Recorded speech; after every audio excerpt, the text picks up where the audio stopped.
Hello friends, welcome to jQuery tutorial. In this video, we will learn some of the jQuery extension that will help in picking the DOM elements.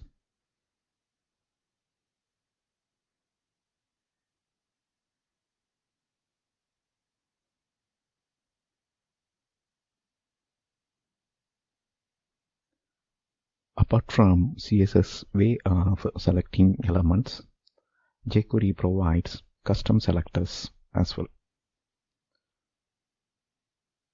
So here you can make use of selectors that is provided by the jQuery.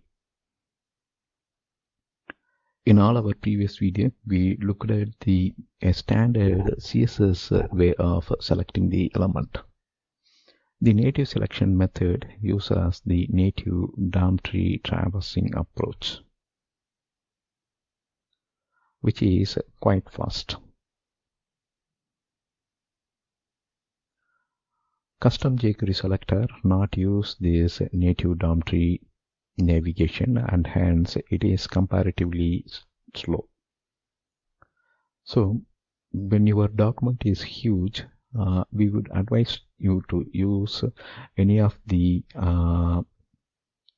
standard way or standard CSS way of selecting the element. When there is no help or there is no way to select element the CSS way, then you can go for your custom DOM tree traversing approach. To use a custom jQuery selection model, so use custom jQuery selection model only when it is needed. Why? Because the default is fast and this custom jQuery selection is comparatively slow. These custom selectors are called JQuery extension selectors.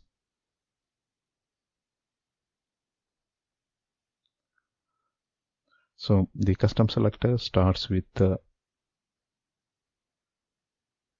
colon. So that's the jQuery extension, and by seeing this colon you will come to know that this is the extension. So we already used one extension, if you remember, we call that as a pseudo extension, and we used a colon not, right? That's one of the jQuery extension. Alright, now there is no demo here. In the next coming videos, we will use the jQuery extension way of selecting the HTML elements. Thank you for watching. Bye.